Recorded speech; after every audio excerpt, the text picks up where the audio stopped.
despite the uncertainty in the market, people are still chasing the property development dream. In tonight's special edition, the rules on how not to lose everything in a falling market. From not paying full price for materials to why buying an unmodernised house to develop could spell disaster.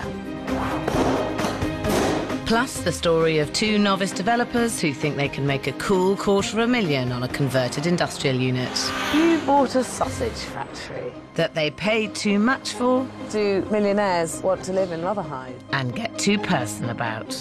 Oh, this is great.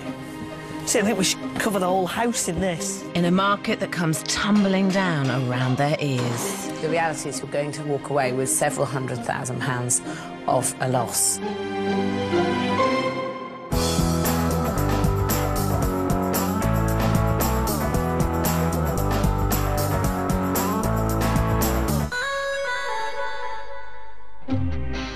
Now there's no rising market to cushion the mistakes of amateur property developers. I'm forever being asked if there's money to be made from property. It's certainly much harder, but the same rules still apply. So here's an ultimate guide on how not to lose everything in a falling market. My first rule is don't hang around in a falling market. The truth is, no one knows whether the market's bottomed out already or how long it will take to start to climb back up again. So unless you want to possibly risk having to wait years for it to head back up to enable you to break even, the golden rule is get in and get out quick and follow the 2020 rule. A schedule under 20 weeks and a 20% contingency means that your profit margin should be protected even with big falls in the prevailing property prices. But a quickie is the last thing on Nigel, Arrib and Sarah Donahue's minds. It's February 2008 and they're convinced that Rotherhithe holds the key to their success. Set in London's East End, it's a relative latecomer to the property boom. But during the good times, peak prices jumped 15% as speculators rushed in when other parts of London became too expensive. The problem is that last to rise is often the first to fall, and things have well and truly stalled just as tonight's first-timers enter the market. Nigel and Sarah both have successful careers. He's developed nutrition products for bodybuilders, and she's a world champion powerboat racer. Now they're risking it all on £1 million development. We're taking a little bit of a calculated risk with it, but we'd rather be slightly risky than just do something that's boring and mediocre. I mean, if we'd wanted to do that, we would have gone and bought a flat and decided to convert that. When you're developing in a falling market, no project is boring, and certainly not when you're banking it all on this. They're investing more than £1 million on a former sausage factory in Rotherhithe, East London. It's already been developed once, but they think there's still potential to create something really, really flash. The whole idea is to have the ultimate yuppie pad. We're going to have a cinema in there, there'll be a gym, sauna, spa. It's just going to be absolutely gorgeous. It's going to be a real plush pad when it's done. It will be the ultimate. You won't need to walk out the door because you'll have everything right on your doorstep. 5,000 square foot as well. Where else do you get that in London? At 5,000 square foot, it's 5 times the size of an average family house. This is going to need serious team effort. When it comes to being the boss for problem solving, I have to solve everything. What do you mean you have to solve everything? That's not true. It is. Yeah, it is. I don't know what exactly. He's too content with everything. Yeah, it's all right. Yeah, don't worry about it. No, it's not all right. Yeah, we will worry about it. I'm a big believer, if you don't like something, take the bull by the horns and sort it out. Yeah, that's right, my little Rottweiler. Even with dog-like tenacity, this is one seriously problematic development. So you bought a sausage factory? It's a great name, isn't it?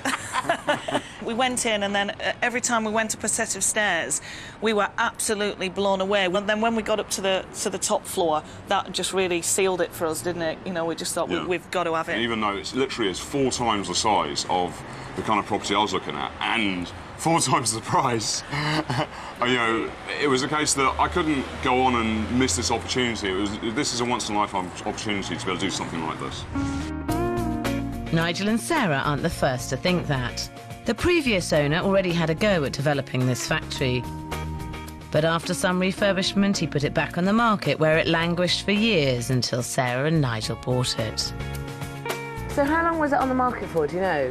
It was actually on the market for quite a long time. We think it was about 4 years, don't we? Yeah, 4 or 5 years, but I think the original asking price was like 1.8. Yeah, he was asking way too much. And were you a bit suspicious about the fact it had obviously hung around on the market for a very long time? We did think, you know, one of the main reasons is, as it stands at the moment, it is very child unfriendly. You cannot have a family in this place. There's hard edges everywhere. It's all concrete, glass and steel, so it's dangerous for kids. So the only people, realistically, that could buy this are people like me and Nigel, our sort of age, without kids, because those are the only people it would really suit. If finding child-free couples with cash to burn wasn't hard enough, they have supersized development plans. On the ground floor, there are 2 empty cavernous spaces, and this is where Nigel and Sarah plan to add some LA glitz. There'll be an entrance hall, a home office, a 3rd bedroom with a wet room, sauna, 8-seated cinema and fully equipped gym. The top floor already has an amazing glazed reception room and large roof terrace, which is being left largely alone. On the 1st floor, there's currently a huge kitchen diner with 3 beds and 2 bathrooms. They're going to rejig this into one smaller bedroom suite and a master suite with walk-in wardrobe and luxury fitted bathroom. It's all very, very extravagant. We're going to have a huge walk-in wardrobe, an amazing master bedroom. It's going to be absolutely stunning. But in here, this is going to be really nice. The whole of this room is going to be a saltwater spa. Crikey me. And this is effectively a swimming pool in here, so that's a lot of weight to hold up on the 1st floor. And there's going to have to be downstairs a structural support made out of steel, because the spa is going to be made actually bespoke out of concrete. It's going to weigh about 3 tons. These are very glamorous plans, aren't they? These are very big and very expensive plans. What are you thinking that this amazing conversion is going to cost? Well, my budget set for it is £250,000. OK. Well, I think that seems incredibly shy. When I first walked in, I thought, oh, well, I have to spend £500,000 creating this. Sarah and Nigel's strategy is to create an interior so good that buyers will be prepared to stump up megabucks and overlook the less than desirable location. But I don't think it all adds up. They paid £1.1 million for the sausage factory. A £250,000 budget is tiny when it's to include all the gadgets and gizmos Nigel and Sarah want. They plan to sell the development for £1.6 million, clearing them a £250,000 profit. This is one big gamble in the current market, not least because Nigel and Sarah are banking on selling it for £500,000 more than the most expensive property has sold for in the area. But that had river views. Sarah and Nigel's development doesn't. You have to remember where it is.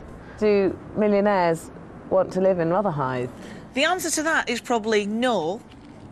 But we're hoping that a couple comes along very much like me and Nigel and likes it, so we're only aiming at a very small proportion of people.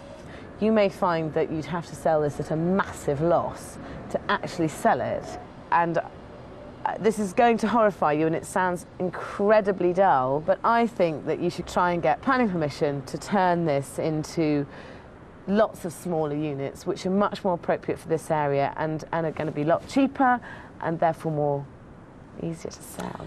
This building is so unusual and it's so strange and it's so gorgeous, it would be almost criminal to partition things off, because then you lose the experience of something where you walk up and you go, wow, this is amazing. It would pain me to do it. It really would. What you don't want to do is discount the idea of turning it into several units and keep it as a house, and then in 6 weeks' time think, you know what, it really doesn't stack up. Meanwhile, you could be 2 weeks away from having planning permission. Yeah.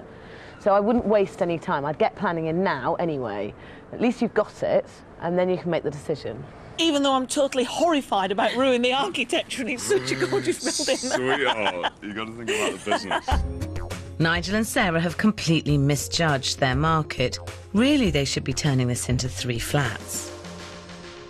from a purely business point of view and looking on for sort of risk and return for your investment, that's probably the best bet. I will do my due diligence and think about it, but I think I can see that's probably where we'll end up going. But, you know. I know sometimes you have to think, well, hold on, no, we should be looking at this as a money project, but it is a money project. Really. Yeah, but it is also something that we want to enjoy as well. I personally would have no enjoyment at all doing flats. None. Zero. Time and time again, amateur developers fall into the trap of thinking that just because a property is unmodernised, there's profit in it. My next rule: not always, and certainly not in a falling market. Take this street in Clapham, South London, where houses sell for 1.5 million. This one's on the market for 950,000. It's tired, run down, and needs total renovation. What do these would-be developers think it will cost to turn it from downtrodden to upmarket? I think this property would probably need about £250,000 spent on it. 180,000. £140,000. Between £50,000 and £60,000. None of them are even close, because to get the high-end finish it needs, you're unlikely to see change from £400,000. It needs totally stripping out, new wiring, new plumbing, a new roof, and that's just for starters. With a starting point of a 1.5 million resale price, you then need to take off the cost of the development of £400,000, leaving you with 1.1 million. A 20% profit would be 250,000, and this gives you the price you should be paying for this property, which is more like 850,000. Suddenly, its £950,000 asking price doesn't seem like such a bargain. So if you can't seal the deal, then walk away.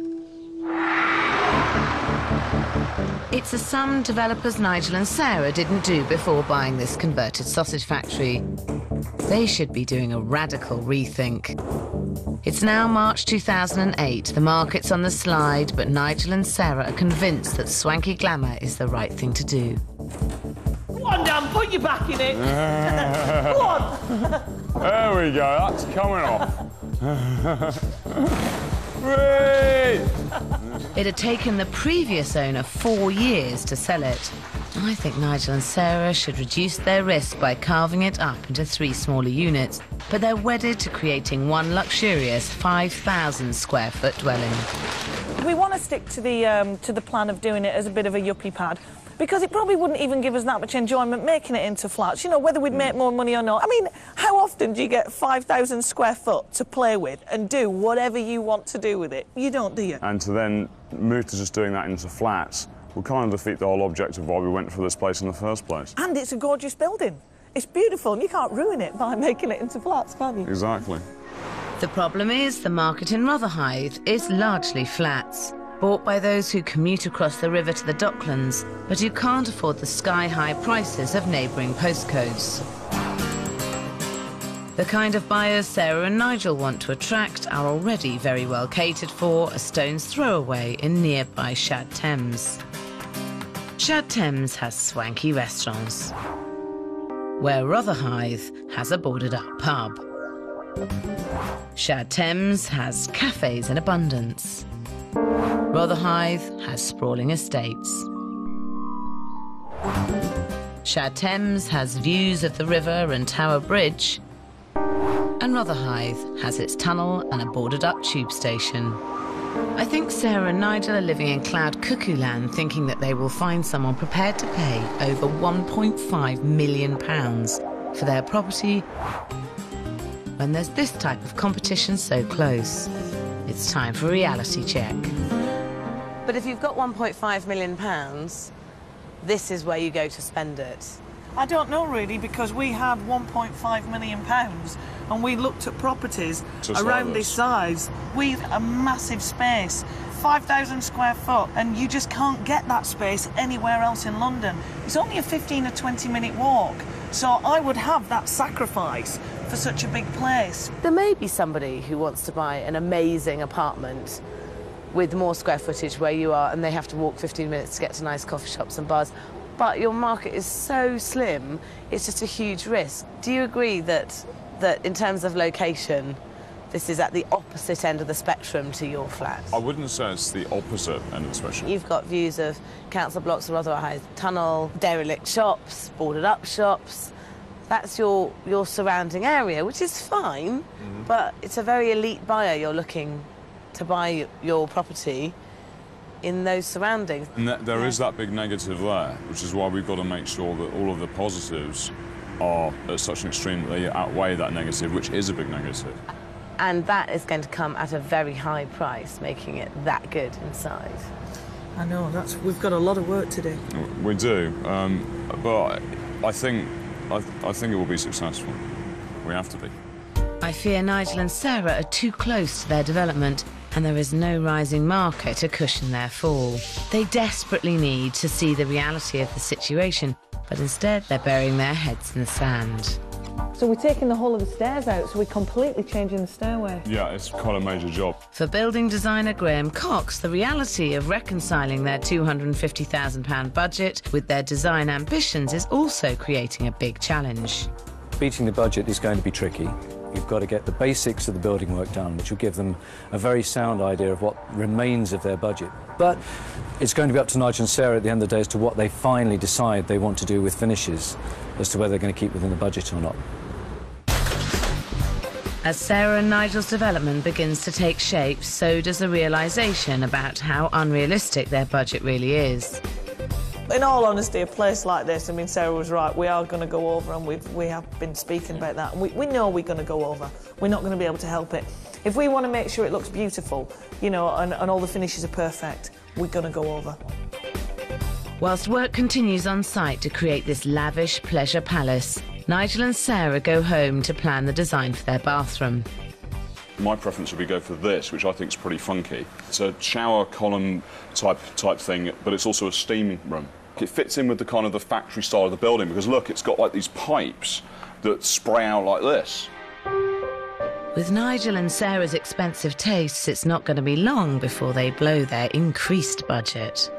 With the fish tank wall, this is the closest I could get an idea of the kind of size, the actual dimension, being we want it to be the full 3 metres length of the wall. The only thing we need to decide upon is whether we go for one like this, or whether we go for two, or whether we go for one big one. This development is getting seriously out of control. So what are you actually putting in the bathroom? On the left will be a wall that comprises 2 fish tanks, so it'll be like an aquarium wall. And how much is that? The fish tank's 10,000. 10,000. OK. Then you've got the 2 metre wide floor sunk hot tub spa. How much is the jacuzzi then? 7,000. 7,000? Yeah. And how much are all the tiles coming in at? That would be about 17,000. That's £34,000 on bits and pieces. 10% of your entire budget on one bathroom. And that's not even on the bathroom, that's just on the bits and pieces to get the bathroom. Yeah, a little less than 10%. But it's not going to be out of place with a lot of the rest of the building. So yes, it's going to be amazing, but so's the rest of the place. You see, I don't really think anyone's going to have a nicer time living in this house because you spent 35 grand on the bathroom. It's not actually going to improve living in this house. But we do want a beautiful bathroom. Yes. I mean, I love a really... I've been in friends' houses and they've got the most stunning bathrooms. And it's so nice to go in a bathroom that's impressive, because how many times you go in a bathroom and it's just a bathroom? I don't think that you should have a boring, bog-standard bathroom. I definitely don't. But I think you can achieve a great bathroom without spending £35,000 on gadgets and gizmos. Even though Sarah and Nigel are now 5 months into this development, I still truly believe they should change their plans.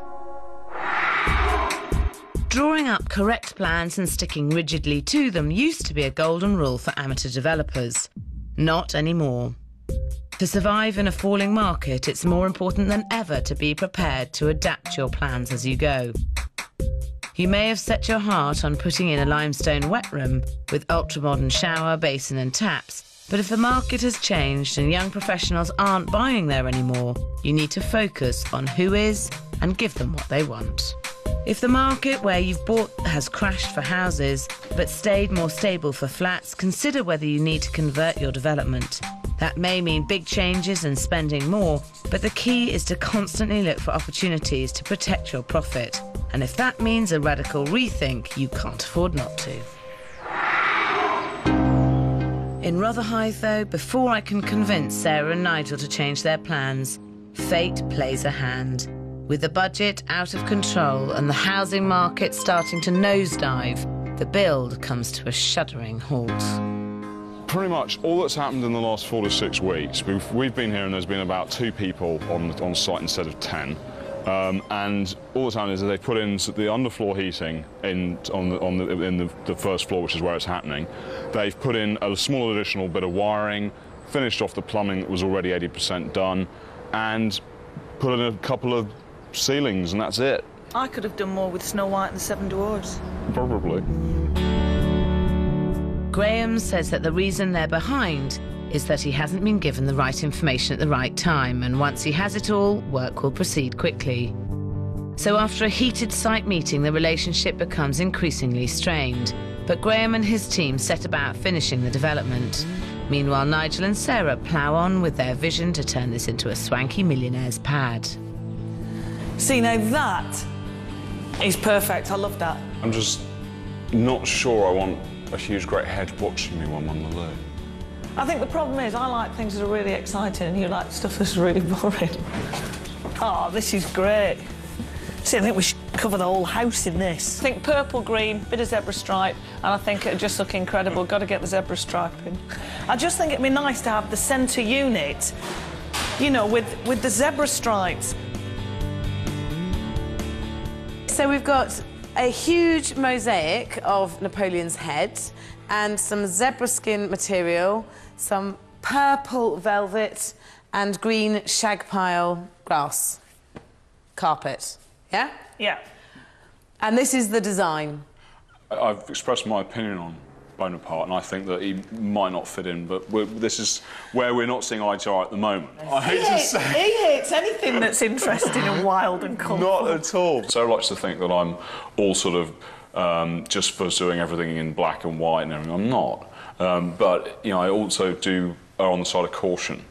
I mean, I'm not saying I don't like it, and I think sometimes she thinks that I may be saying that, but I'm not. What I'm actually saying, I just want to keep an open mind. His classic sentence is, let's keep an open mind. I've had an open mind for 30 seconds, it's closed now, we're doing this. I think you should be aware of one thing. There's one danger with what you're doing that you need to be really aware of, and that is that there's a very good chance you're going to own this for quite a long time because of the figure that you're not prepared to sell it for less than. Okay. And bearing that in mind, be very careful with your design that anything that's very fashionable becomes very unfashionable very fast. So whilst you need to make a statement, I think you have to be very careful it's not a very fashionable statement. You don't want to have to gut this place in 4 or 5 years' time when you can sell it for the figure you want, because it's all completely yesterday's news. But as I make a little progress with one problem, another old one rears its head. I can't believe he's built this thing. The last 2 years have been unprecedented in the property market. It's not just the extent of the downturn, it's the speed at which it happened. And when it happened, not everyone was listening.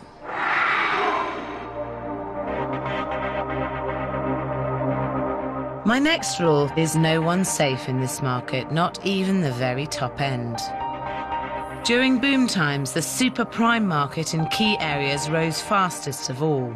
In the peak of the market, in areas like Kensington, Chelsea, Knightsbridge, Belgravia, it rose by about 35%.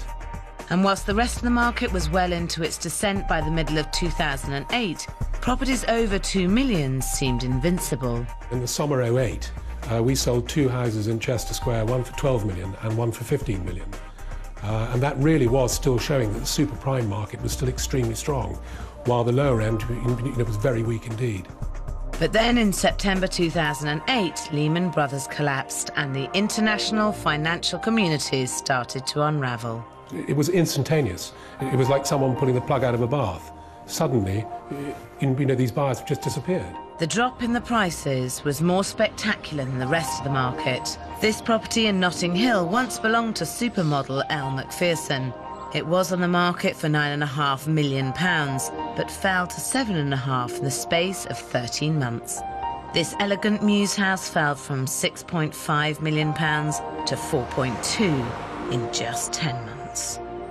No one's safe in today's property market, least of all the super primes. Back in Rotherhithe, East London, the market's dropped 37%, which is putting even more pressure on Nigel and Sarah and their difficult development. I can't believe he's built this thing. This bloody great box thing that just comes straight into the room and he just dumped it. Why is he's drilled holes in the New York floor? That is just a complete monstrosity. That's supposed to be a maximum of 70 centimetres square, and that is more like 1.5 to 2 metres. Those are supposed to be mounted in the ceiling by the looks of it, those units. They're the wrong units. And they just stuck them on the ceiling and he just boxed it in. Christ. Are these here to stay as well? Is that it? Are they? Those are not. Here? Those are not supposed to be there. I don't know why. I never signed off on having those put there. They're absolutely enormous. And imagine also when those kick in, the amount of noise they're going to make. You're sitting on the balcony, and those are going to be kicking out heat and noise and God knows what. And you're sitting out here trying to relax. I mean, they're absolutely insane, or what? Yeah, it's really bad. No, we're going to have to sort that out. It seems to reach the final straw. No, so, it's worse. I mean, I'm going to have to shut the site down. I'm going to have to shut everything down. There's the only option, so I'm going to have to shut the thing down. We haven't signed off on anything. There's just too much that's, despite all our attempts to have meetings to try and get things on track to make sure that things are done properly, things keep getting done that are just absolutely astronomically wrong. Graham maintains that Nigel was fully aware of the positioning of the air conditioning units and all the work undertaken. But Nigel and Sarah decide to shut the site down and both sides agree to part company. It's October 2008 and 14 months since Sarah and Nigel bought their property, and nothing's now happened on site for 2 months. This development is becoming a total nightmare. So where are you with money now? Because you were going to spend $250,000 on this, weren't you? Originally. That was originally, but as you're probably aware, it's been creeping up. And I know you came in and said straight away that you reckoned it was going to sell twice at about 500,000. You were right. She beat me to it. Yeah, we're up to. It's looking like it's going to be. We're up to about 460 already with it. So moving on from this stage, you've got a site that's shut down. Mm-hmm. You've got a budget which is roughly double what you were initially expecting. Yes. You're halfway through. It's all gone a bit pear-shaped, really. It's not looking that great, let's be honest. Well, I'm actually looking on the positive side. Good. Well, how I see it is that... How do you see it? Tell us. Well, how I see it is that you could look at it that way, but the way I look at it is that we've actually, by shutting it down now, we've averted catastrophe. And what we're doing is we're going to get the design package completed. So we've actually got a design package. Then we're going to get it costed, basically put it out to tender again. So we will get the existing contractor to price it. And fortunately, Sarah's got some personal contacts who would be prepared to take on this project. Once it's finished, you've then got the almighty problem of trying to sell it at something that isn't a dramatic and massive loss. The vision we've got for what this place is going to be so stunning that despite the area, when someone walks in, you're going to get this effect where they're just going to be wowed by it so much that... They say, have an extra £1 million. Exactly. Absolutely. They're going to want to pay, they're going to give us a blank cheque. I'm going to sell it for $2.5 million. Do you know, it's a beautiful place where you are. Sarah and Nigel are in horribly deep, but they are still convinced about breaking even on this project. I think they'll be lucky to walk away with only a £500,000 loss. My next rule for how not to lose everything in a falling market is sometimes you just have to cut and run. No one wants to stomach a loss, but if you face up to it and deal with it quickly, there are ways to reduce your liability by dumping your development partway through. The trick is to be completely realistic about the price and make it appealing. Try and make the project appeal to less experienced developers who tend to be happy to pay a little more. Have a detailed file about your build and put in sketches and designs for kitchens and bathrooms, which most suppliers will provide for free. Also list the potential budget, tradesmen people could use in their quotes, and certificates for any completed work. And if you've got planning approval for extensions, make sure you include the plans and a copy of the planning consent. Make one area of the development habitable so that any potential buyers could live on site. And if all else fails, go to auction. They're packed with would-be developers who are willing to take a risk. And if you end up with 2 or 3 people chasing the property, it could go for up to 10% more than you'd get from an agent. 812, 813, sold 813. In Rotherhithe, Sarah and Nigel are hugely over budget. The super prime buyers have fled the market, and just as I'm starting to doubt that they will ever be able to see how grim things really are, how's everything going? Nigel and Sarah have a dramatic change of heart.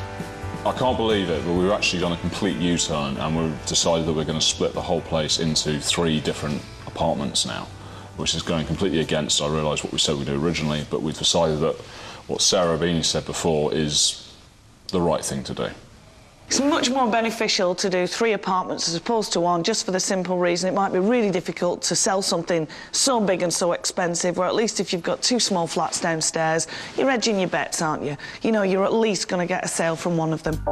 This is good news. This project has now gone so off the rails, there's no chance they'll see a profit, but they might just avert total disaster. They get a new team on board and put in a planning application to turn it into 3 separate units. The upstairs 2 floors will be a large penthouse, the top floor largely untouched with the enormous terrace and living area. The downstairs will be a huge master suite, including walk-in wardrobe, and another double bedroom with ensuite, together with the large kitchen breakfast room they'd always planned. On the ground floor, where there was once going to be a cinema, wet room and further bedroom, there will now be a compact 1-bed flat and a decent-sized 2-bed flat. But there's no escaping the fact that their budget is still a huge issue. So last time I saw you, your budget was at 460,000. So what is it now that you're going to make 3 flats out of the building? Total spend now has gone up to 650,000. You bought it at £1.1 million, so you're in at 1.75 million finished. So what do you expect to sell the flats for? Well, ideally 1-bedroom 220 to 250, the 2-bedroom 350 to 400, and the penthouse around 1.1, which would bring a total of 1.75 million. So 1.75, that's the same as the amount that you're in at? Yes. So that would break even. Yeah.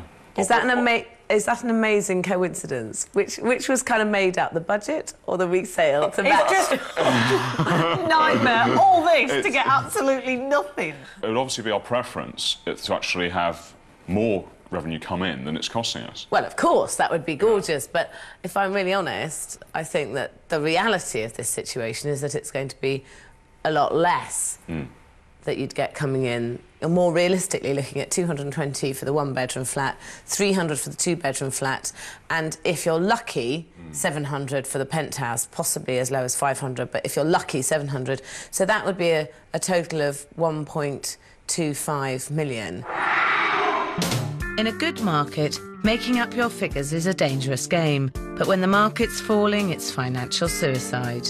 More than ever, you need to buy at the right price, work out a decent budget and schedule, and have a realistic sale price. Work to a rough estimate. If it's a total renovation, work on £150 a square foot. If it's a simple refurbishment, look at more like £50 a square foot. And then get your quotes and include every tiny detail down to the last nail.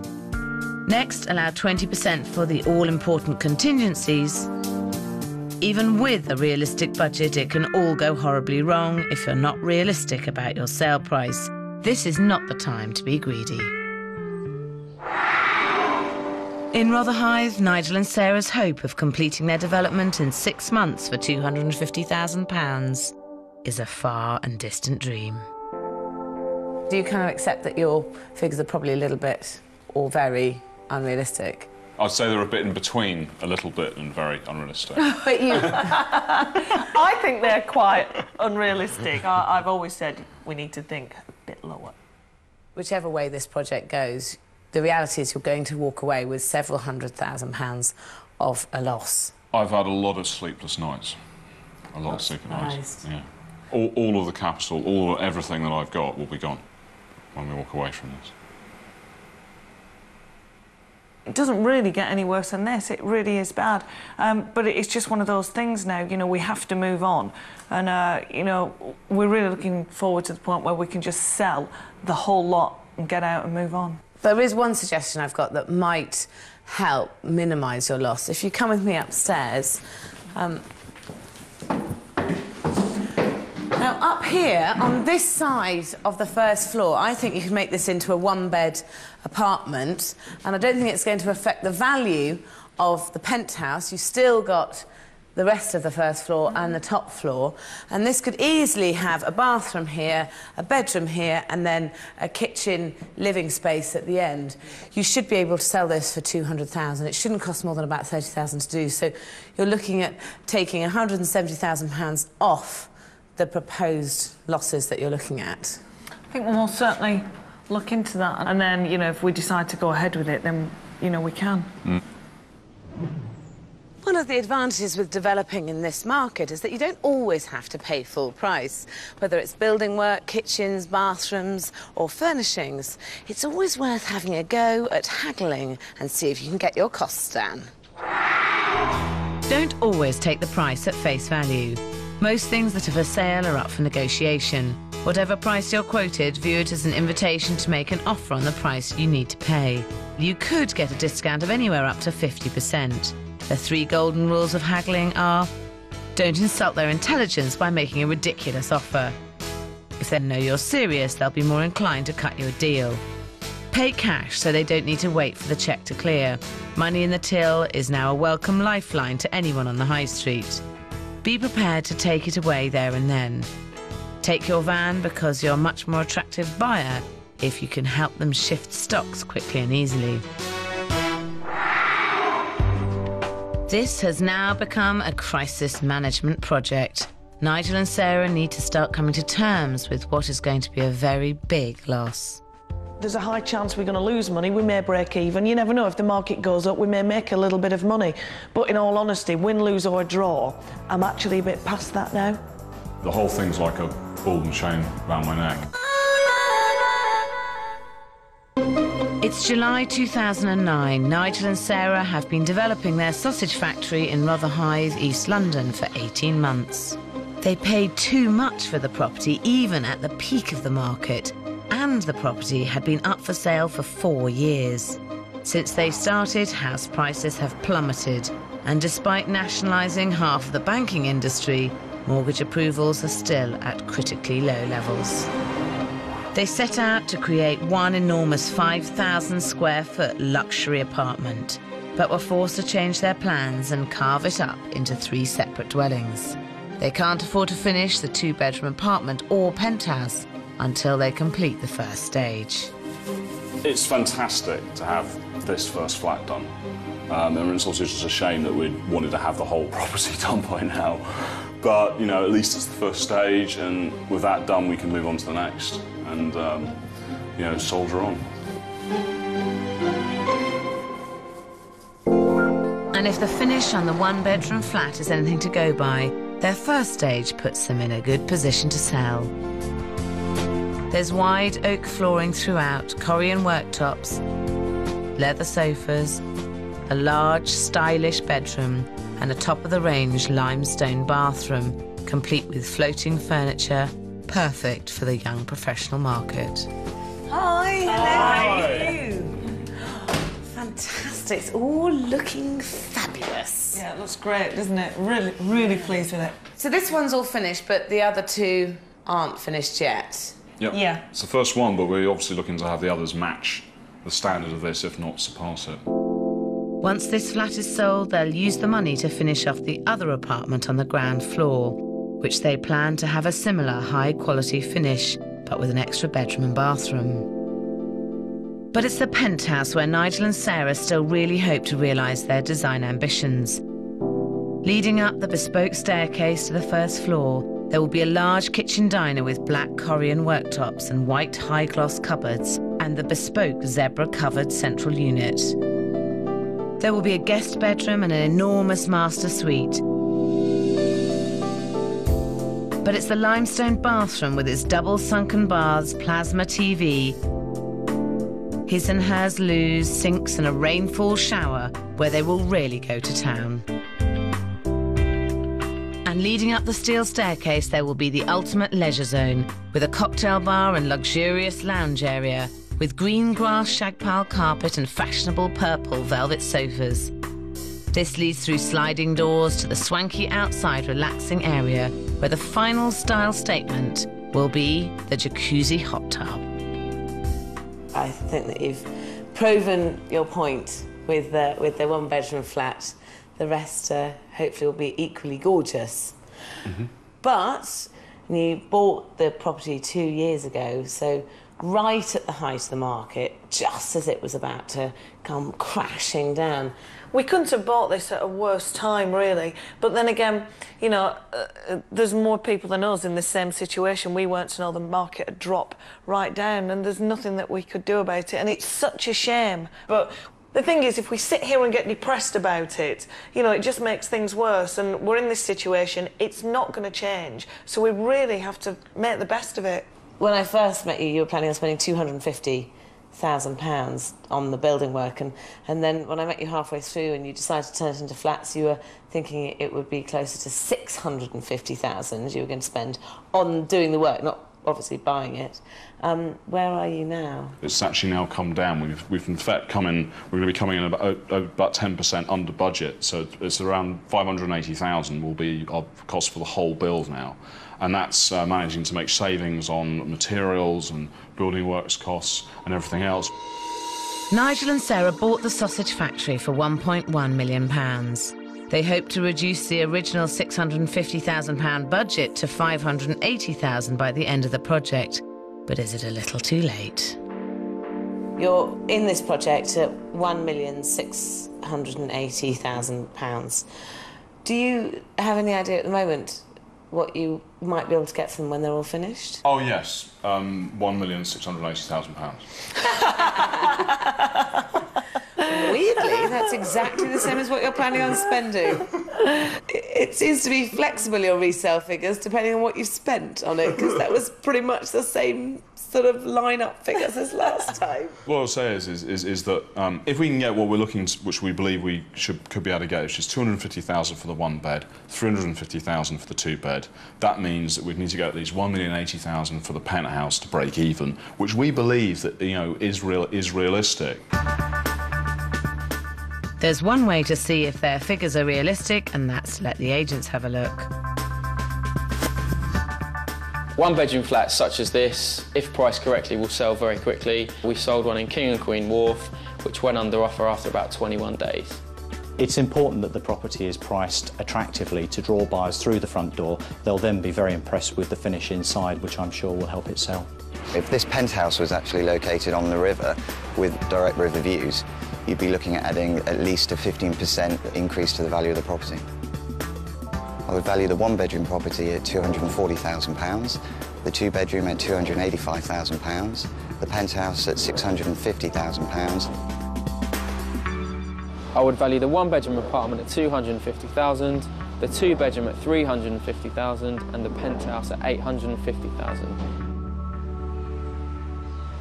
I would value the one-bedroom flat at £275,000, the two-bedroom flat at £360,000, the penthouse at £850,000. It's a good price for a one-bedroom flat, a good price for a two-bedroom flat, and the penthouse, obviously that's the one that's kind of brought everything down because they haven't valued it as high. Would mean that you'd make between a £505,000 loss, a £230,000 loss, and a £195,000 loss. We can't afford to make a loss on this. So, you know, as I said, we've got all of our money tied up in this project.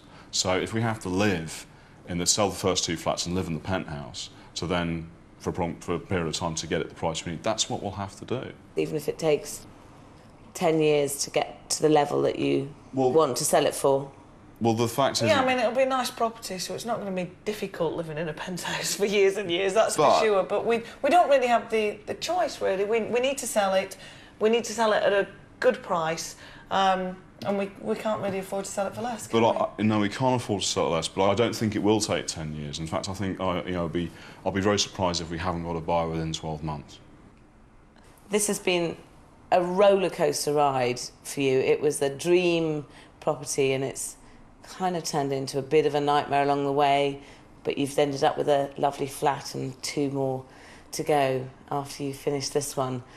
It must have taken it out of you a bit. You know, I would say that if we did another property development, that's a big if, we wouldn't make the same sort of... Did you just say, if we do another property development? If we get as far as completing... Let me rephrase that. If we get as far as completing... When we completed this property development, you know, there could be the possibility... I'm moving into a hotel. So are you not keen to do another one? No. I wouldn't. The fact of the matter is there's not enough time in my life to do that. So you've hung up your developing hat? Absolutely. I mean, I've enjoyed doing this. Flat's been great, but no, I just couldn't be bothered. I could be open to the possibility of doing another property development in the future, despite what's happened, simply because we've had a very steep learning curve, and some of the things that we would do very differently would prevent some of the pitfalls occurring again, and they just wouldn't occur. They wouldn't be allowed to occur. So it would be a very different story.